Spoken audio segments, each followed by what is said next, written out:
death cross that resulted in a huge price drawdown. So we are not ruling out the possibility that Bitcoin could go down further, but also it could also be just a mere correction. So we just have to wait and anticipate and hope that it's not a massive drawdown like we've seen previously.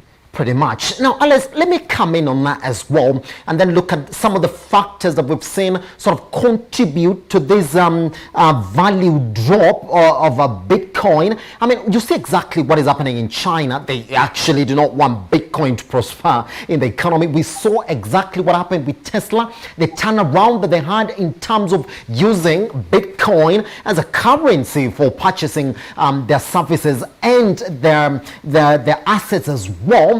Could you say that, yes, Alex, despite us saying that there's a market correction, that indeed there are factors behind it that are contributing heavily to whatever is happening in that market right now? Well, most certainly, yes, yeah, because when we look at how the price started correcting, yeah, which is sometime earlier last month, yeah, yes, we had the fear, uncertainty, and doubt that was caused by Tesla, yeah, saying that they will not be accepting any payments any Bitcoin payments because of citing energy concern issues. And after that, we had the crackdown by China on the mining farms, yeah? Yes. Citing the same issues. But even despite all that, yeah, we still have a bit of positivity with a state like El Salvador, yeah?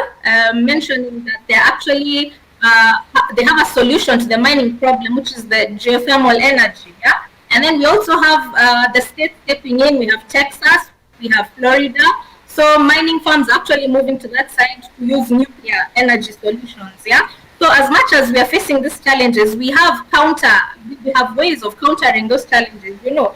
So that's why, from my point of view and my opinion, it's actually a correction, because as we are coming down, we are having now forces that are also pushing the price back upwards. Yeah? Yes. And as David has said that, we experienced the death cross last year in March, and it was a bear moment. Yeah, but we know what happened last year in March with COVID, you know, and all that happening. It was a lot of negative news. But what happened immediately after that? We had now IMF and we had World Health Organization recommending digital transactions to happen, digital money transfer transactions to happen more than fiat. So everyone jumped into the digital asset space, yeah, and that pushed the price back up. So as much as we're experiencing a downfall right now, we have forces that are countering it, and as analysts, there's a level we anticipate the price to get to, yeah, and from there now we expect another huge leg up. Pretty much. Now, Alice, just before I bring in Dave this morning, are we in a point where in 2021 there seemed to be a direction for Bitcoin at the beginning of the year, Alice, and majority of that direction was really sort of, I would say, buoyed by the fact that a lot of corporates and bigger multinationals seem to be backing Bitcoin, but their silence right now, Alice, is what is causing these jitters in the market. Actually, they're not silent. We have the likes like MicroStrategy. Yes. You know, they have really huge Bitcoin holdings, you know, and yes, they know exactly why they have huge Bitcoin holdings, yeah?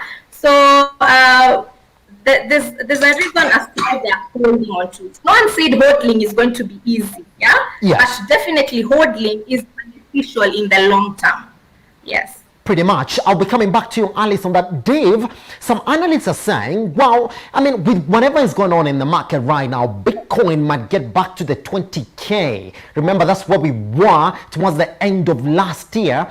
Do you think that from people are looking at that trend and reading those headlines and saying, well, it might get back to 20K, do you think they'll get back on it, or we're going to see sort of reduced volumes? Because they are reduced right now. It's only that we're looking at them on year. But if you look at where we're in 2021, some people are really holding back from getting into that market. If indeed that trend is going to continue for us to get back to the 20K, are we going to see the lowest volumes yet by half year as we start this half year? So yeah, so there's quite a lot playing out right now. Like Ali says, the Bitcoin crackdown in China, Yes. which accounts for about 65% of the entire mining power. We call it hash rate. Yes. So 65% is out of China. So of course that is affecting the market hugely. We're also seeing a crackdown in countries like Iran. Iran accounts for 0.5% of the entire Bitcoin mining power. So together they make up about 70% of the hash power. And these jurisdictions are the ones that are, pushing for regulatory crackdown on Bitcoin. So yes, there's a real possibility that we could go down, realistically speaking. But at the same time, we're also seeing another shift towards North America. So their mining power is shifting in North America. So recently we have companies like Bitfarms being listed on NASDAQ. We have an upcoming one called Hat8. So these companies are sort of shifting this power from China, Southeast Asia to North America, which we tend to believe have a bit more stable regulatory frameworks around digital currencies. Pretty much. There's a bit of a twist there. So for the next few weeks, we could see a drawdown, yes, as this power moves to North America. But in the long run, I'm pretty positive that the price is only going to go up. So again, like Ali says, it's a great opportunity to sort of hold long-term positions if you're looking at this long-term. Pretty much. Now, Alice, clear for us this conversation this morning. I mean, you're saying that right now is the best time for somebody to get in, because then you do expect that once you get to the death cross, then there's another big jump coming. Alice, is that for somebody who really has studied this market long enough? But is that going to be a bigger risk than opting out and waiting for it to come back? So what we normally do is use a strategy known as dollar cost averaging. It's actually one of the strategies that are being used by the huge hedge funds out there. Yeah. Yes.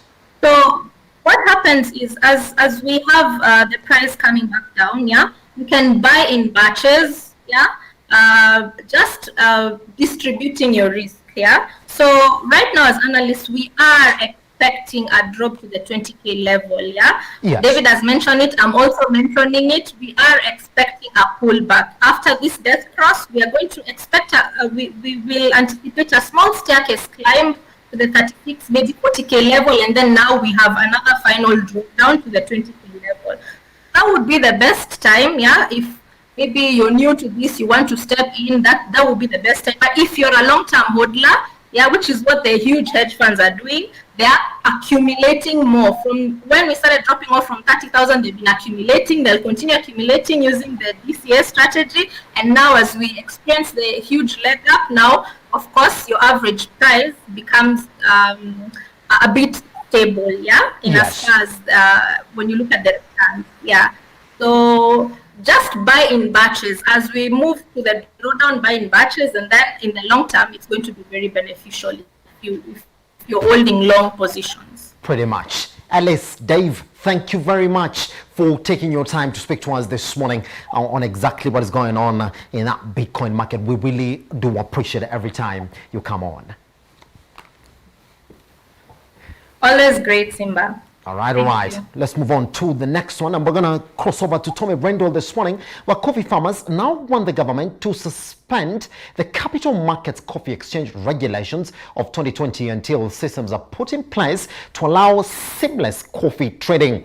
According to the Kenya Coffee Producers Association, the authority lacks expertise in the coffee business and they will not do justice to the coffee farmer.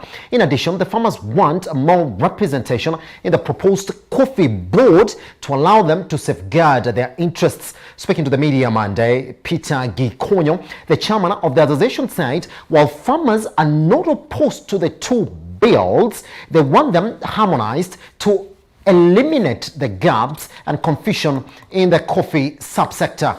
The National Assembly Coffee Bill of 2021 was sponsored by Agriculture Cabinet Secretary Peter Munya, while the Senate version was sponsored by Senate Committee on Agriculture Chairman Senator Jeru Duiga. pretty much. Just as we get ready, let's look at exactly where we are in terms of coffee performance. Yes, and we're looking at exports. Let's look at exactly where we are, and you can actually see in terms of volume of tons and value, as all the way from January 2019 to May 2020. And in terms of volume, you can actually say that, well, it's been a hot and cool environment, especially when it comes to that as well. Let's cross over again to the value again, which is just a big corresponding area, especially when talking about volume. And that's exactly where we are. Also very hot and cold. Look at January 2020. That's when we had it at the lowest, but now it looks as if we are on the way up. That's according to May 2020. That's the data that we have for you this morning, and we're looking at it in terms of millions. So you're talking about billions from that end. Good. All right. Now, let's cross over to Tommy Rendell this morning. Now, Tommy, what are the existing gaps in the coffee bill of 2020, according to you, especially when you look at exactly what farmers are saying this morning? There are many. I actually made a list. Yes. Farmers' representation in key institutions such as the Coffee Board of Kenya and Coffee Research Foundation. So there needs to be a way for farmers to be on those institutions so they can advocate for their best interest. And also there are unrealistic operating costs to run coffee process. Also, there needs to be a direct payment system where farmers are paid directly. Also dual registration of millers as marketing agents. That needs to be resolved too. And the last one I could find was a no sound procedure to appointment of millers. Yes. So they need to clarify how millers will be appointed. Yes. And when you, Tommy, when you look at those factors that you mentioned there, how integral are they just to the performance of the coffee industry in the country? Because the only reason that we came up with these regulations was just to make them seamless, in a sense of give the farmer what they deserve. Actually, I failed to mention one more, which is very important. Yes. There's a requirement by the Capital Markets Authority that marketers be licensed through the CMA. And that's causing a lot of problems because in the bill, it doesn't mention that. So there's a battle between the executive and the regulatory authority of whether this should be the case or not. Yes. The bill is still in a public participation phase. It hasn't passed yet, but once it's signed into law, which will take some time, this should solve that problem. Yes. So let's look at that one. That essentially, when having a way in which farmers can directly get paid. Why? I mean, we did get into this because of that. What do you think is the setback on that? Why did they not introduce that? That's why it's in the public participation stage. Yes. I mean stage. Yes. This is why, so that we can raise issues like this. This is very important because where the coffee farmers are losing money is having to go through so many middlemen to get paid. Yes. Yes. So this direct payment system that has been suggested might be added into the bill to resolve this situation and get farmers paid, because it affects our production. Farmers work so hard to raise their coffee and then lose a lot of money. It makes it not worth it for them to farm coffee. Pretty much. This morning, I just want us to listen to this bites by Peter Gikonya, who's the chairman at KCPA, and then after that we come and talk about it this morning as well.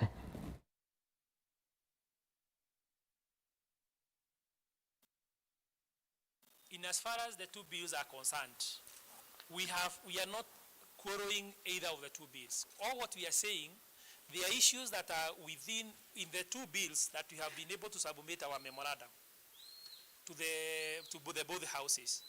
There are issues that can help farmers that are in the two bills, but we need some harmonization. Like now we are asking, who will bear the cost of the DSS, if there is any? Who is this DSS? Should there be an issue?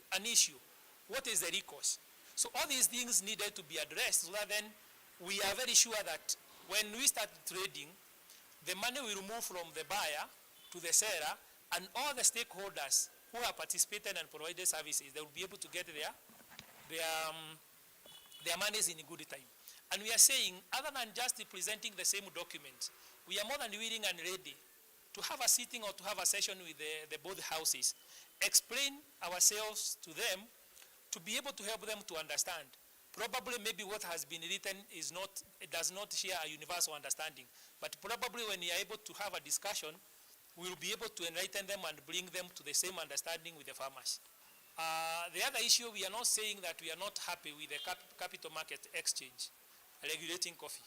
Or what we are saying, with the experience that we had with them the last year, that is 2020, they seem not to have been prepared, not to even understand the coffee business, and comparing the coffee business with the shares that are normally traded. So we are saying the expert in coffee should be left to handle the matters of coffee, and the person who are expert in that is a coffee board, the one that is now to be introduced. Pretty much, that is Peter Gikonyo, chairman at KCPA, who's saying that they are not opposed to these regulations. They're saying, well, we actually welcome them. But then you can hear that, Randall, they're saying, well, they're even actually questioning the composition of CMA. They're saying, well, you are a market body, but when it comes to introducing that market under coffee, then that's where then we need to talk about that, have a proper representation from the farmers themselves. Do you agree, Tommy, that indeed that's the way it needs to go? I do agree, and the coffee bill, it comes up with a body that keeps the CMA out of the coffee industry as it should be. Yes. CMA should be regulating money markets and things of that nature. They have no business in the coffee business. Yes. Pretty much. And they're also saying... But also another thing is... yes, Tommy. There is also a procedure. Since the Senate and the National Assembly have a competing bill, there's a way that they come together and things are resolved so that they're harmonized. We have not gotten to that point yet. Yes. So I'm confident that in the next few months, these issues will be resolved by the National Assembly and the Senate. Pretty much. How much importance do you lay to his comment about costs that may accrue within realigning these regulations, or should that regulation pass, costs should be at the forefront? Tommy, do you agree? Because then we want that the farmers would get something out of them being on a CMA. Yes, we do not want duplication of services because that will raise costs. Yes. And that will diminish the amount of money that farmers get. Yes. And once again, if there is no incentive for farmers to farm coffee, then what's the point? So they should do as much as possible to reduce cost as much as possible so the farmer can get the maximum profit possible. Pretty much. Tommy, this is the last question that I have for you on this particular subject this morning as we come to the end of the show. I mean, you do know where we were when it came to coffee business and this specific industry here in this country. Do you believe genuinely that these regulations 2020 are going to be the starting point of us turning around this business within the country, or we're still a long way to go? That is the intent of the lawmakers. Yes. But as always, we have bad actors. And the only way we can solve this is through dialogue. As like we are going through this public participation, the stakeholders need to participate and make sure their interests are represented in the final bill. Pretty much. Tommy Randall, yes. Thank you very much for taking your time this morning, sir, to speak to us. I'm unfortunate that that's the only time that we had this morning for us to go through the entire conversation, sir. Thank you. Thank you very much. And exactly, that's how we come to the end of Business I Am this morning. Thank you very much for also being a part and parcel of this broadcast. You can take us online at Metropol TVKE across all your social media platforms. Good morning.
Managing your finances starts with questions.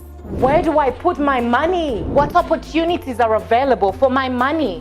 What ratios should go into savings, spending, and leisure, if you may? Now, trying to answer all these questions can sometimes mean you have to understand concepts like savings, loans, forex, stock markets, and sometimes politics, and honestly, sometimes it can get a bit overwhelming. On